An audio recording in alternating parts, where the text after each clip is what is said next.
내가 세상에 화평을 주러 온 줄로 생각하지 말라. 화평이 아니요 검을 주러 왔노라. 내가 온 것은 사람이 그 아버지와 딸이 어머니와 며느리가 시어머니와 불화하게 하려 함이니 사람의 원수가 자기 집안 식구리라. 아버지나 어머니를 나보다 더 사랑하는 자는 내게 합당하지 아니하고 아들이나 딸을 나보다 더 사랑하는 자도 내게 합당하지 아니하며 또 자기 십자가를 지고 나를 따르지 않는 자도 내게 합당하지 아니하니라. 자기 목숨을 얻는 자는 잃을 것이요 나를 위하여 자기 목숨을 잃는 자는 얻으리라. 우리 5월 가정의 달, 오늘 이 말씀을 중심으로 검을 주러 왔노라, 검을 주러 왔노라 라는 제목으로 하나님 말씀 증거하겠습니다. 우리 5월 가정의 달을 맞이해서 가족들 모두가 마음에는 예수 믿는 가정 되기를 원하는 마음, 또 예수를 모든 세대들, 일가 친척들까지 다 믿는 아름다운 믿음의 명문 가정을 이루기 원하는 마음들이 있을 것입니다. 그런데 오늘 말씀을 우리가 읽다 보면 좀 당황스럽게 되죠. 예수님께서 이 땅에 검을 주러 오셨다.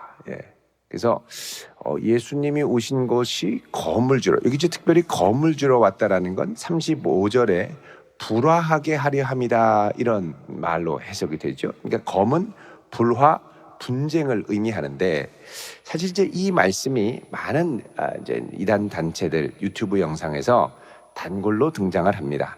자기들의 가르침을 거부하고 주변에서 왜 그러냐, 정신 차려라 그러면 이건 핍박이다, 굴복하지 말아라, 예수님도 우리에게 검을 주러 오셨기 때문에 검을 당당히 휘둘러라. 그러니까는 검을 휘두르면 어떻게 될까요? 적개심을 발휘하고 아주 정면으로 대치하면서 갈등을 아주 극대화시키라는 겁니다.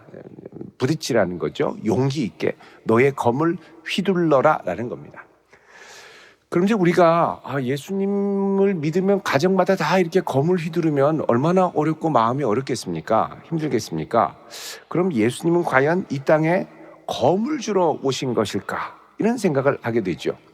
근데 여러분, 우리가 이제 이 말씀 한 구절만 갖고 예수님이 이 땅에 오신 것은 검을 주러 오셨다라고 하면 예수님께서 그동안 이 마태복음 안에서 하셨던 여러 말씀들을 무시하는 결과를 초래하게 되죠. 예수님께서는 검을 주러 오셨다라고 이제 오늘 본문에도 말씀하시지만, 검을 주러 오셨다는 건 여기 딱 한 군데고, 대부분은 어떻게 오셨냐면 평화를 주러 오셨습니다. 그리고 평강의 왕으로, The Prince of Peace, 평강의 왕으로 이 땅에 오셨죠. 그래서 이게 어떻게 되는가를 우리가 잘 이해할 필요가 있습니다. 먼저 예수님께서는 우리에게 이 땅을 살아가면서 성도로서 누려야 할 복 중에 어떤 복을 말씀하시냐면, 8복 중에 화평케 하는 자의 복을 말씀하십니다. 우리 마태복음 5장 7절을 보시면 이렇게 말씀을 하죠. 자, 오늘은 성경을 좀 이렇게 왔다 갔다 찾아보려고 합니다. 5장 7절에 보시면, 자, 읽겠습니다. 9절입니다. 9절 우리 같이 읽겠습니다. 시작.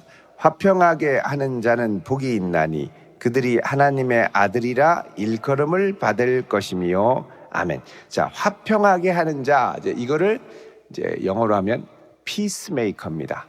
피스를 만들어가는 사람들에게는 복이 있는데, 이런 사람들이 바로 누구라고요?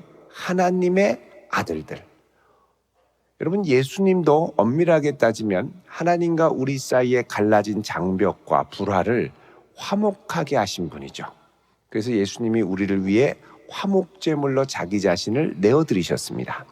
그래서 화평케 하시는 예수님의 사역을 본받아서 우리도 우리 주변에 이 불화하고 어려움이 있을 때 피스메이커가 되어서 평화하게 하고 서로를 중재하고 화해하게 하면 우리가 예수님이 하셨던 그런 사역을 본받는 자가 된다는 것이죠. 그런 면에서 우리도 하나님의 아들들이라고 말씀을 하는 겁니다. 이게 바로 큰 하늘의 복이라는 것이죠. 불화가 있고 다툼이 있는 곳에 평화를 만들어가는 것, 그것은 하나님의 자녀다운 사람들만 할 수 있는 겁니다. 예수님께서 로마서 5장 10절에 보면 이렇게 말씀을 합니다. 우리가 원수 되었을 때에 그의 아들의 죽으심으로 말미암아 하나님과 화목하게 되었은즉, 자, 그 아들의 죽으심으로 말미암아 화목하게 되었은즉, 화목하게 된 자로서는 더욱 그의 살아나심으로 말미암아 구원을 받을 것이니라. 자, 그러니까 우리가 하나님과 원수 되었을 때 예수님이 피스메이커가 되셨는데, 그냥 피스메이커, 그냥 화해해라고 해서 화해가 된 게 아니라 그 화해를 만들어 갈 때는 엄청난 희생이 따랐는데, 그게 뭐냐? 자기 자신을 죽음으로 내어주는 데까지 이르는. 그러니까 평화를 만들어가는 대가가 결코 말 한마디로 되는 것이 아니라 많은 어려움과 많은 이 희생이 따른다는 것을 알 수가 있습니다. 그래서 예수님께서 우리에게 주신 평화의 대가는 뭐냐? 그분의 생명이라는 것입니다. 자, 그래서 우리가 예수님의 화평케 하는 사역 덕분에 우리도 화평케 되었고, 더 나아가서 하나님은 우리에게 어떻게 하셨느냐? 화평케 하는, 화목하게 하는 일을 맡기셨습니다. 자, 고린도후서 5장 18절을 우리 보겠습니다. 고린도후서 5장 18절 우리 같이 읽겠습니다. 시작. 모든 것이 하나님께로서 났으며 그가 그리스도로 말미암아 우리를 자기와 화목하게 하시고 또 우리에게 화목하게 하는 직분을 주셨으니 아멘. 자, 우리에게 뭐 하는 직분요? 화목하게 하는 직분을 주셨다 그럽니다. 자, 모든 것이 하나님께 났고 그가 그리스도로 말미암아 우리를 자기와 화목하게 하시고, 그러니까 그리스도가 피스메이커가 되셔서 하나님과 화목하게 하시고, 자, 그렇게 그리스도의 피와 생명으로 화목을 경험한 우리들도 역시 무슨 직분을 받았다고요? 화목하게 하는 직분. 근데 여러분, 화목하게 하는 직분을 감당하다 보면 그냥 내가 가서 화평해라 그런다고 화평이 안 되죠. 네가 뭔데 상관이냐? 네가 왜 여기에 참견하냐? 나가라. 너 마음에 안 든다. 여기 와서 왜 쓸데없이 참견하냐? 이러면서 멱살을 잡고 뒤흔들 때가 있다는 겁니다. 그러니까 피스메이킹을 하는 것 자체가 처음에 들어갈 때는 어려움과 갈등을 유발한다는 것입니다. 이걸 우리가 잘 생각을 해야 됩니다. 피스메이킹. 자, 그래서 예수님께서는요, 제자들에게 하나님과 화목케 하는 직분, 복음 증거 사명을 감당케 하시면서 뭐라 그러시냐면, 어느 집에 들어가든지 그 집에 평화를 빌어라 얘기하십니다. 그러니까 예수님은 평화를 싫어하는 게 아니라 평화를 빌어라. 10장 12절에 보시면 또 그 집에 들어가면서 평안하기를 빌라 그러죠. 평안하기를 빌어라. 예. 게다가 성도는 로마서 14장 19절에 따르면 화평의 일과 덕을 세우는 일에 힘쓰라 그럽니다. 화평케 하는 일에 힘써라. 그러니까 예수님은 평화를 미워하고 분쟁하기를 원하는 분이 아니라 자기로 말미암아 막 갈등이 일어나고 화평이 어그러지기를 원하는 게 아니라 예수님은 평화의 왕, 평강의 왕이죠. 이사야 9장 6절에 보면 기묘라 모사라 평강의 왕이라 그럽니다. 그래서 예수님은요, 검을 주러 왔다고 말씀하셨지만 진짜 검, 진짜 검을 예수님께서 체포될 때 이 감람원 그 올리브 가든에서 베드로가 칼을 갖고 왔다가 이 칼을 빼지 않습니까? 그리고선 대제사장의 종 말구의 귀를 내리치죠. 귀가 막 잘려가지고 아파서 정신이 없는데 예수님이 그 귀를 갖다 붙이면서 베드로한테 뭐라 그러냐? 너 다시 검을 도로 칼집에 꽂으라 그럽니다. 그 예수님은 칼을 빼라고 한 게 아니라 칼은 칼집에 꽂아라 라는 겁니다. 그러면서 뭐라 그러냐면 아버지께서 주신 잔을 내가 마시지 아니하겠느냐 이렇게 얘기하시죠. 그러니까 예수님은 제자가 스승을 위해 검을 휘두르는 걸 거부하셨습니다. 그리고 예수님은 이렇게 십자가를 지심으로 원수 사이, 우리 하나님과 우리를 이렇게 갈라지게 한 이 원수 사이를 하나로 만드시고 중간에 막힌 담을 허시는 분, 주는 평화 막힌 담을 허셨네. 찬양 있죠. 그리고 예수님은 이렇게 화평을 만들어가는 걸 너무너무 기뻐하셨습니다. 그리고 우리한테 아주 중요한 말씀을 권면하셨죠. 우리 히브리서 12장 14절 보시겠습니다. 히브리서 우리 같이 읽습니다. 시작. 모든 사람과 더불어 화평함과 거룩함을 따르라. 이것이 없이는 아무도 주를 보지 못하리라. 아멘. 자, 모든 사람과 더불어 뭘 추천하고요? 화평함과 거룩함. 화평함을 추구하라는 겁니다. 그리고 성령으로 우리가 충만하면 갈라디아서 5장 22절에 성령의 열매 중에 사랑과 희락과 화평과 나오죠. 그러니까 우리는 화평의 열매를 성령의 열매로 거두게 된다는 겁니다. 자, 이렇게 보면 예수님은 화평을 좋아하시고 화평을 사랑하시고 화목해 하기 위해 자기를 내어주시고 우리도 화목해 하는 직분을 주셨단 말이죠. 그러면 우리가 이 검을 주러 오셨다는 말씀을 어떻게 이해해야 할까요? 자, 먼저 이 검을 주러 오셨다는 말씀은 마태복음의 딱 10장, 여기 오늘 본문 우리가 읽은 34절 이하에서만 딱 한 번 사용이 되는데, 그러면 이 말씀을 우리가 어떻게 이해해야 되느냐라는 겁니다. 여러분, 항상 말씀 하나를 이해하려면 그 말씀이 위치한 단락과 장, 문맥 흐름을 항상 이해하면서 봐야 됩니다. 그 말씀 하나만 따가지고 얘기하는 게 너무너무 위험한 거죠. 이에 베드로가 가서 목매달아 죽으니라. 아멘. 너도 가서 이와 같이 하라. 어떻게 하라는 거예요? 이 두 개를 연결하는 순간 큰일 납니다. 게다가 순종이 제사보다 낫다 한마디 더 오면 더 놀라죠. 여러분, 그래서 말씀 하나를 따기 전에 이제 이게 어떤 문맥에서 이해되는가를 잘 이해할 필요가 있다는 것이죠. 자, 그러면 이 마태복음 10장은 무슨 문맥에서 이제 선포되는 말씀이냐면 10장 1절에 예수님께서 12 제자를 부르셔서 더러운 귀신을 쫓아내고 모든 병과 약한 것을 고치는 권능을 주신 후에 10장 2절에 12 제자를 뽑으셔서 5절에 12를 보내시면서 말씀을 하십니다. 그러니까 지금 이제 5절부터는 뭐냐? 복음을 증거하는 제자들의 걸음 가운데 너희들이 어떤 마음가짐을 갖고 복음을 증거해야 되느냐를 이제 말씀하신 거죠. 그래서 10장 5절부터 이제 10장 42절까지가 이제 뭐라고 얘기하냐면 제자 파송 설교다 이렇게 얘기를 합니다. 제자들을 파송할 때 예수님이 주신 설교. 그러니까 이 문맥을 우리가 잘 이해하고 가야 되죠.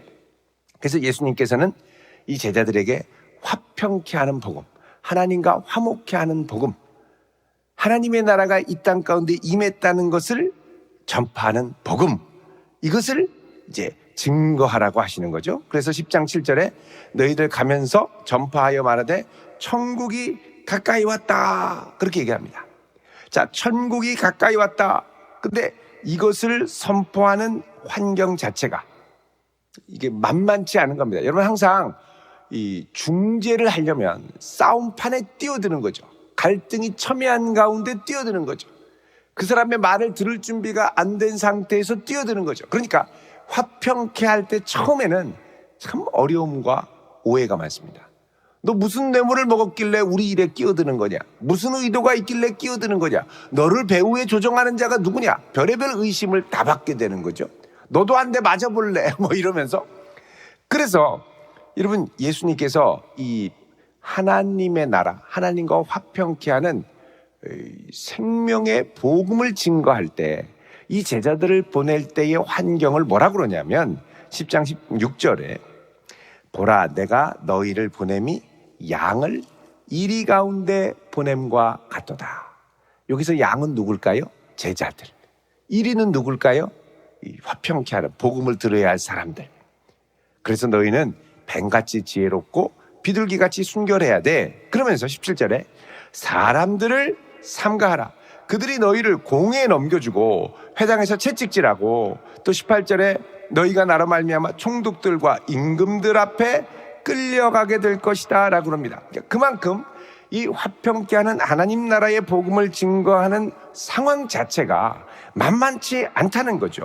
많은 갈등과 어려움이 있고 총독과 임금들 앞에 끌려가서 심지어는 이제 21절에 가면 이제 죽음에까지 내어주는, 형제가 형제를, 아버지가 자식을 죽는 데 내주고 자식들이 부모를 대적하여 죽게 하리라 그러는 거죠. 너 왜 예수 믿냐? 호적에서 팥버리겠다 막 이러고, 아버지 더 이상 예수 믿는다 그럼 더 이상 저의 아버지가 아니에요 막 이러면서 갈등을 일으킨다는 거죠. 그래서 이때는 어떤 협박이 있느냐?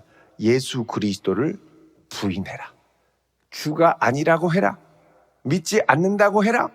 그러면서 그를 부인하느냐 시인하느냐의 문제의 위협에 시달린다는 겁니다. 32절에 누구든지 사람 앞에서 나를 시인하면 나도 시인하지만 사람 앞에서 나를 부인하면 나도 하나님 앞에서 부인하겠다. 그러니까 시인하느냐 부인하느냐의 첨예한 갈등으로 끌고 간다는 거죠. 그런데 그때 예수님께서는 뭐라고 그러냐?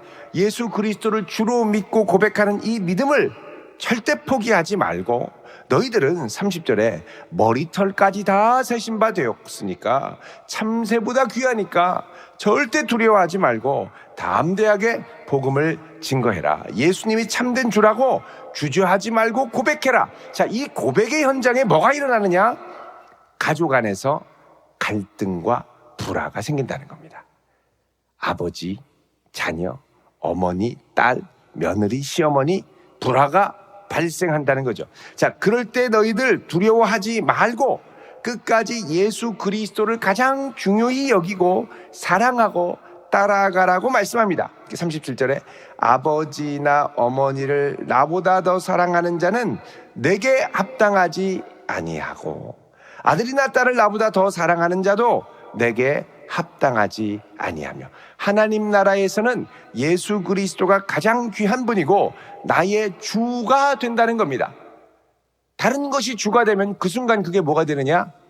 우상이 되는 거죠. 우상.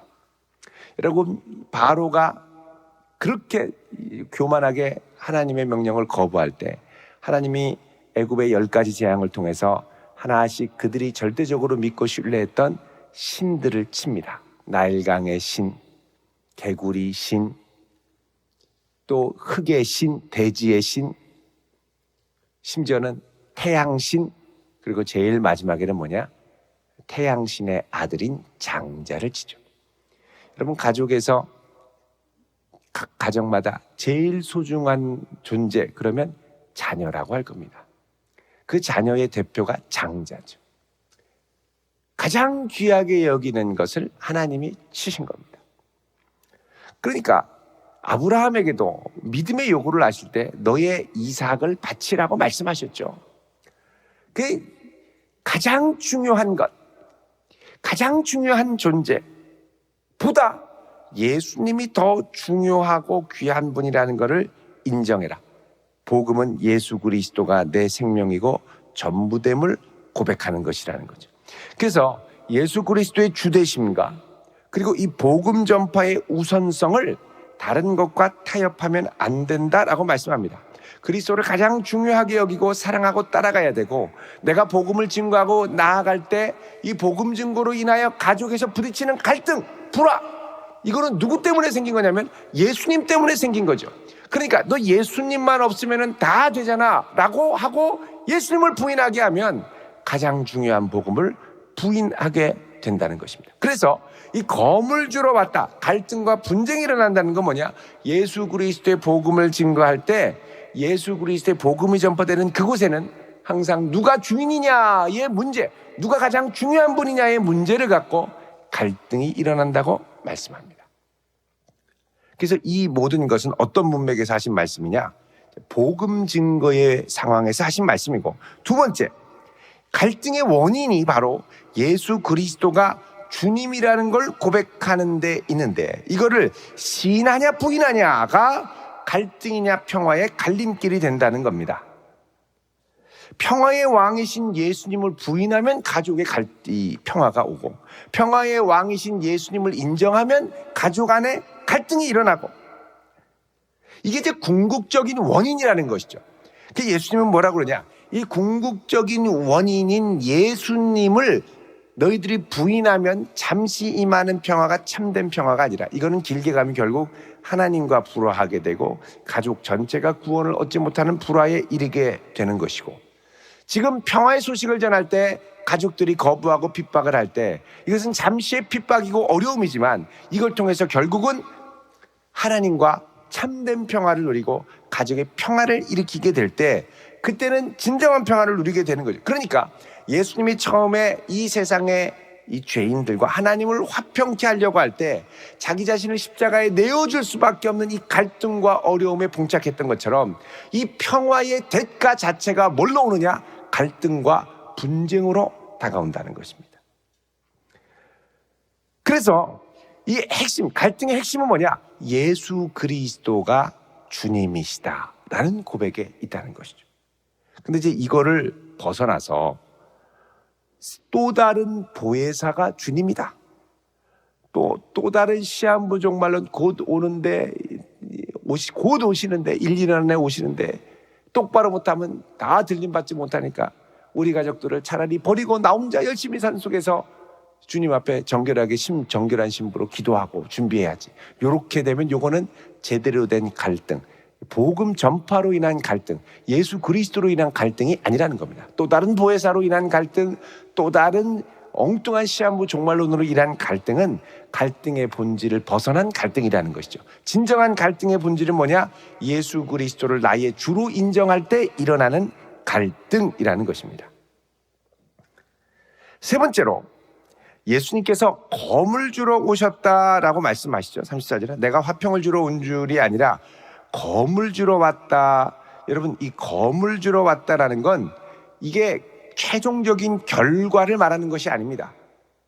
이 과정, 복음을 증거하고 평화를 이제 선포할 때 닥치는 이 과정에 대한 말씀이지, 궁극적인 결과는 그걸 통하여 주 예수 그리스도를 믿고 모든 가족이 구원을 얻는 데까지 나아가는 데 있습니다. 그래서 예수님께서 계속 갈등이 있고 어려움만 있다라고 말씀하시는 게 아니라, 너희들이 이 모든 것에 최선을 다해서 우선순위를 두고서는 복음을 증거할 때 39절에 보면 목숨을 잃는 것 같지만 결국은 자기 목숨을 얻게 된다 그러죠. 자기 목숨을 얻는 자는 잃지만 나를 위하여 자기 목숨을 잃는 자는 얻으리라. 목숨을 얻고 구원을 받고, 그 다음에 40절에 또 41절에 상을 받고, 제자의 이름으로 섬기고 받아들일 때 상을 받고 보답해 주시고, 하나님이 결코 그때의 희생을 잊지 않고 상 주신다는 것을 말씀합니다. 그러니까 복음을 위한 불화와 갈등 가운데 거물과 같은 이 갈등의 상황은 일어나지만 그게 최종적인 결과가 아니라 결국은 이 복음 증거를 위해서 하나님께서 역사하셔서 상 주시고 마침내 모든 이들이 주 앞에 돌아오는 역사를 원하신다는 겁니다. 그래서 여러분, 이 마태복음 10장의 말씀은 나가서 그냥 복음 전하고 네가 나가다가 계속 갈등하고 부딪히다가 검 휘두르다가 끝까지 갈등을 겪다가 끝날 거야가 아니라, 이걸 통해서 갈등을 겪지만 결국은 그리스도 예수의 복음이 끝까지 증거될 테니 거기에 두려워하지 말고 여기에 최우선을 갖고 나아가라는 것을 격려하기 위해 주신 말씀이라는 겁니다. 근데 만약에 이 말씀을 오해해서 예수님을 위해서 내가 기꺼이 감수해야 할 고난과 갈등을, 이게 검을 휘두르는 상황이다, 그래서 이게 여러분, 이게 검이 오고 갈등이 있고 이럴 때 내가 그리스도 예수를 주로 고백하며 끝까지 우선순위를 두지만, 그렇게 한다고 해서 검을 휘두르라고 해서 폭력을 행사하고 욕설을 하고 독설을 품고 막 눈을 막 이 독사눈처럼 막 뜨면서 이 사탄아 물러가라 말하면서 이러는 게 아니라, 이거를 대항하는 방식은 온유함과 겸손함과 사랑으로 그들을 품으면서 예수 그리스도를 사랑하는 마음으로 증거하고 그분이 나의 주되심을 이야기하라는 겁니다. 근데 뭐 검을 주러 왔다고 그래서 막 독소를 뿜고 이 사탄, 당신 뒤에 사탄이 있다 뭐 이러면서 극한 갈등을 일으키는 건 주님이 기뻐하시는 방식의 검을 휘두르는 것이 아니라는 겁니다.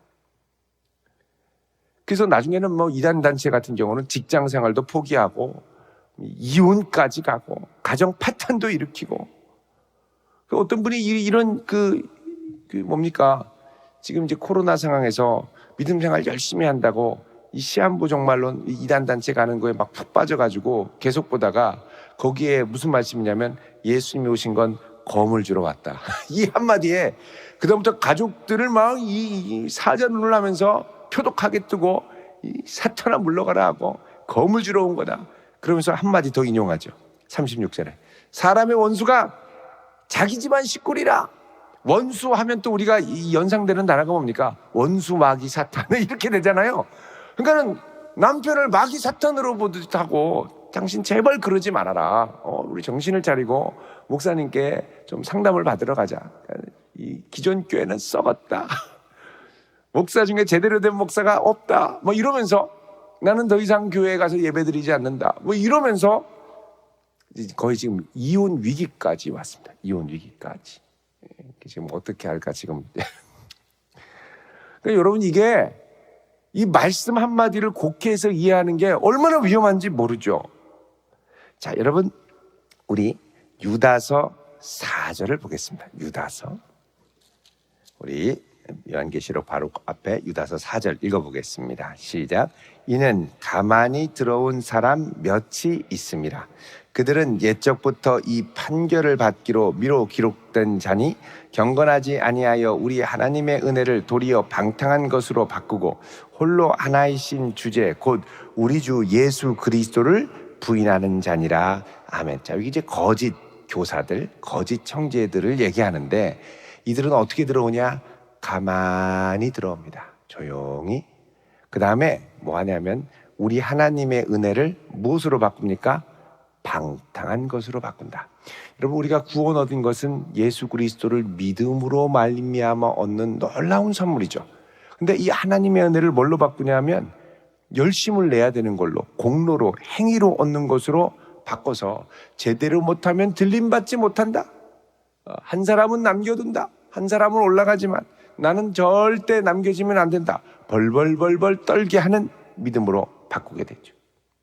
근데 여러분, 주님께서 우리에게 다시 재림하실 때는 똑바로 못하는 사람 다 지옥 보내려고 다시 오시는 게 아닙니다.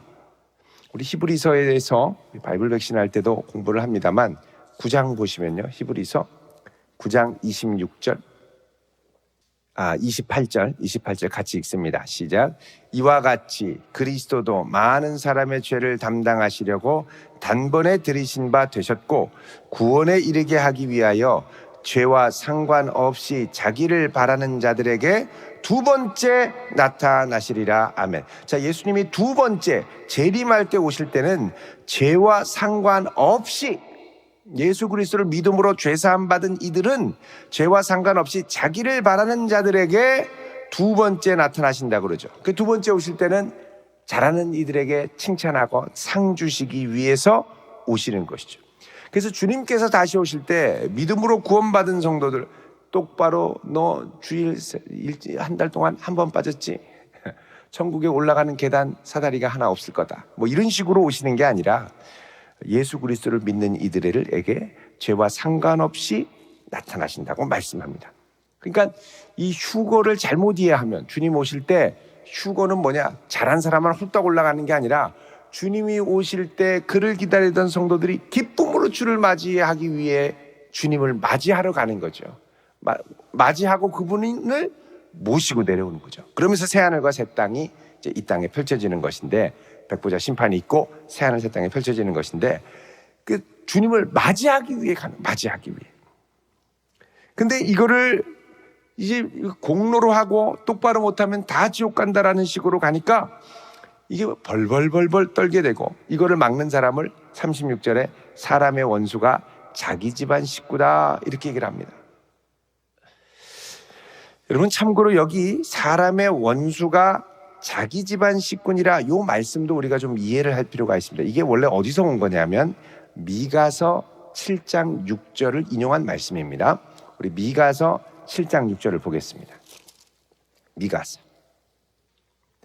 그러니까 요 미가서 7장은 이스라엘이 부패해서 이제 바벨론으로 포로로 이제 끌려가잖아요, 나중에.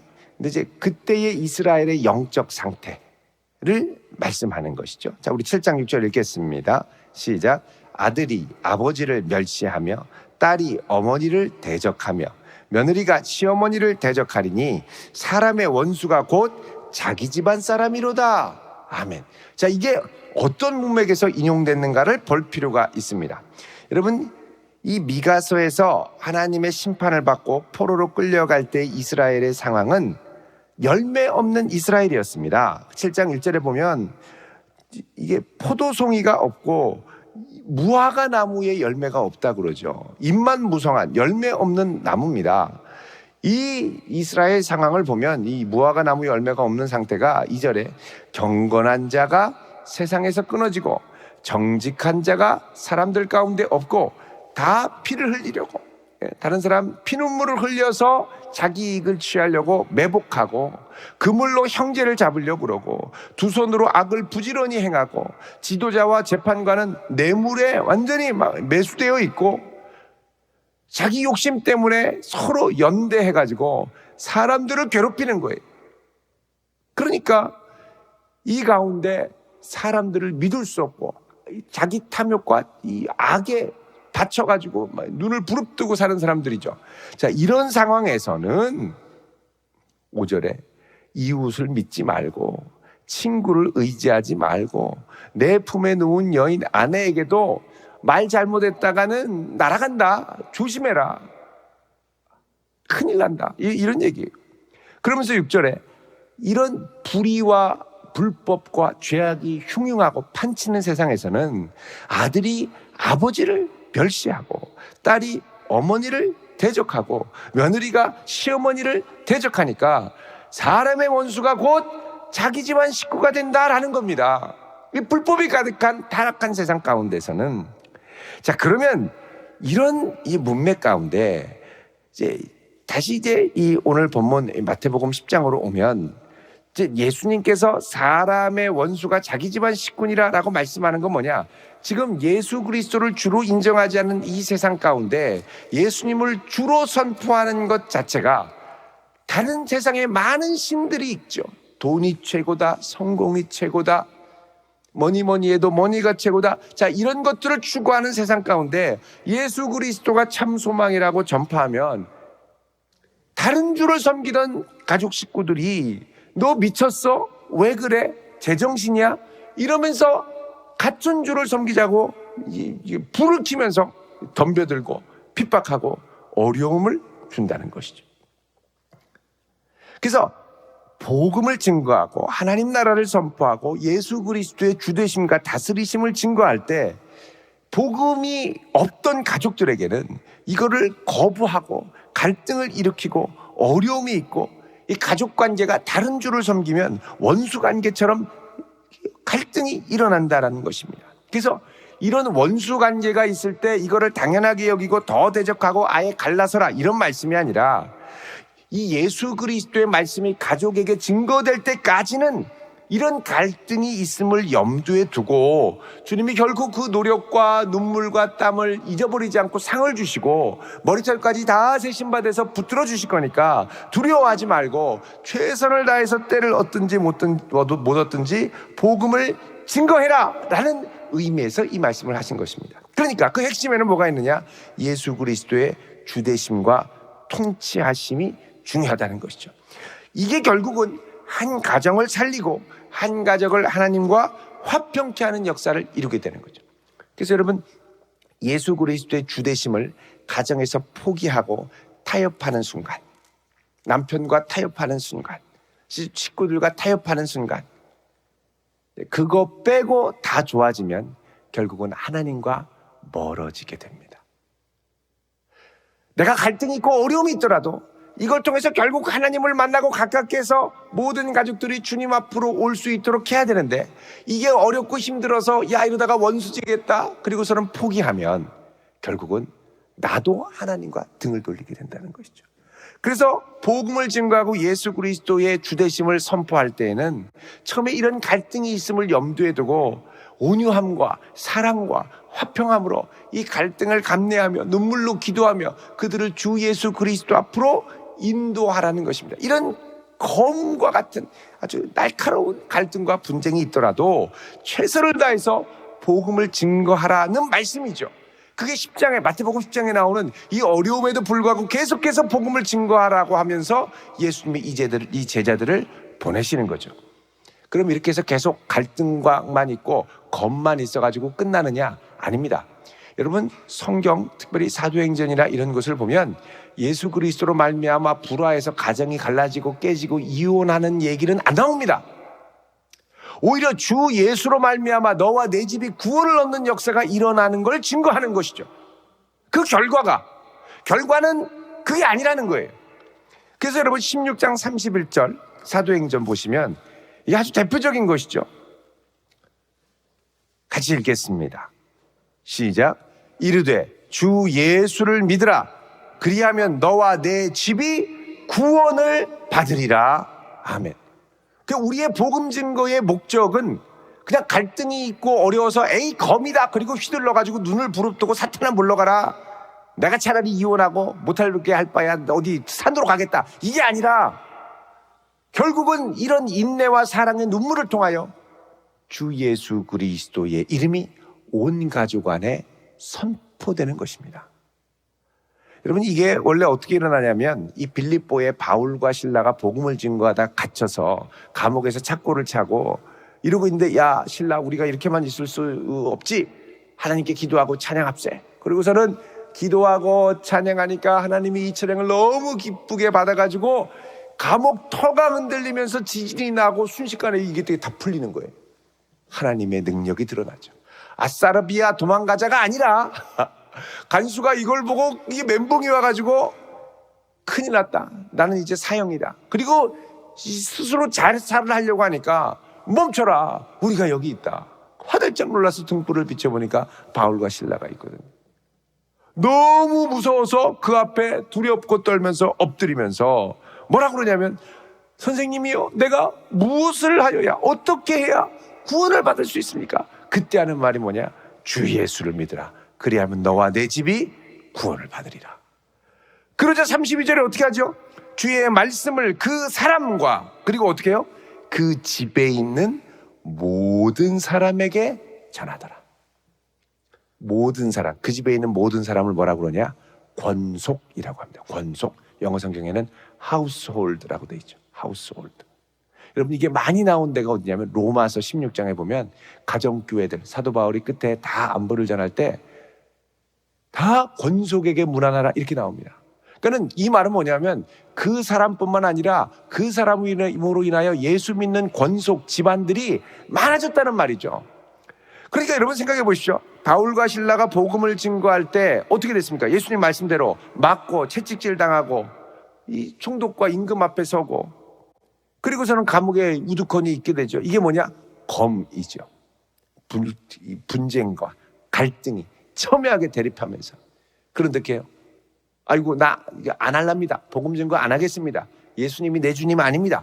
그리고서 맞는다고 포기한 게 아니라 끝까지 그곳에서 기도하며 주님을 찬양하며 주의 일하심을 기다렸더니 어떻게 해요? 주님이 역사하시고 한 사람을 구원할 뿐만 아니라 그 모든 식구들이 구원받는 역사가 일어나게 되는 겁니다. 그러니까 이게 구원과 복음 증거의 역사의 순서인 거죠. 그래서 성도로 하여금 절대 너 혼자 믿는다고 두렵고 떨면서 말하다가 용기가 없다고 포기하고 주저하지 말고, 네 믿음을 포기하지 말고, 어떤 어려움이 있더라도 네 믿음을 지키고 주님의 역사하심을 기다리며 끝까지 인내하며 온유함과 사랑으로 나아갈 때 너로 인하여 하나님과 가족들이 화평케 되는 역사가 일어날 것이라고 말씀하시는 겁니다. 그래서 여러분, 이게 예수의 이름은 나 혼자만 간직할 이름이 아니라 모든 가족에게 증거되어야 할 이름이 된다는 겁니다. 나만 살리는 게 아니라 모든 가정을 살리는 능력이 됨을 믿으시기 바랍니다. 우리가 처음 예수 믿고 나 혼자 예수 믿고 우리 가족들에게 복음을 증거할 때 사실 그 사이에 처음에는 말 못할 갈등과 불화가 일어납니다. 그러나 기억하십시오. 예수님은 나 못지않게 모든 가족이 구원받기를 원하십니다. 누구를 통해? 나로 인하여. 나를 통하여. 다른 사람 말고 누군가 하겠지가 아니라 나로 인하여. 내가 새벽에 가족을 위하여 눈물을 쏟으며 하는 그 기도가 곧 검인 줄로 믿습니다. 힘들면서 끝까지 인내하며 기도하며. 여러분, 그러면 이 예수의 복음이 한 개인만이 아니라 가정을 구원하고 그 가정 전체가 예수를 믿고 그 가정이 예수를 믿는 믿음의 명문 가문으로 세워지는 역사를 일으키게 됐죠. 생각해 보십시오. 우리나라에 100년 전에 처음 복음이 들어올 때도 그랬습니다. 믿음의 1세대들이 많은 희생과 눈물로 믿음의 씨가 뿌려졌고 복음의 씨가 뿌려졌고 이게 자라나서 오늘날 아름다운 믿음의 가정들이 우죽순으로 생기죠. 이제 당대만이 아니라 2대, 3대, 4대, 5대, 6대, 7대까지 예수 믿는 가정들이 생겨나고 있습니다. 여러분, 우리 대전 도안교회가 세월이 갈수록 예수 믿는 믿음의 권속들이 많아져서 아름다운 믿음의 명문 가문들로 우죽순 세워질 수 있기를 축원드립니다. 여기서도 핵심은 뭐냐? 주 예수를 믿으랍니다. 엉뚱한 교주, 또 다른 보혜사가 오셨다 그러고 그분이 우리 선생님이라고 하는 이런 단체들이 너무 많은데 그 엉뚱한 보혜사 믿으면 그거는 거의 이혼까지 갑니다.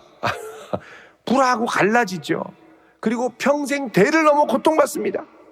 그러나 주 예수 그리스도를 믿으면 잠시 어려움과 고난과 환난이 있어도 결국 모든 가정이 구원 얻게 되는 역사가 일어나게 될 줄로 믿습니다.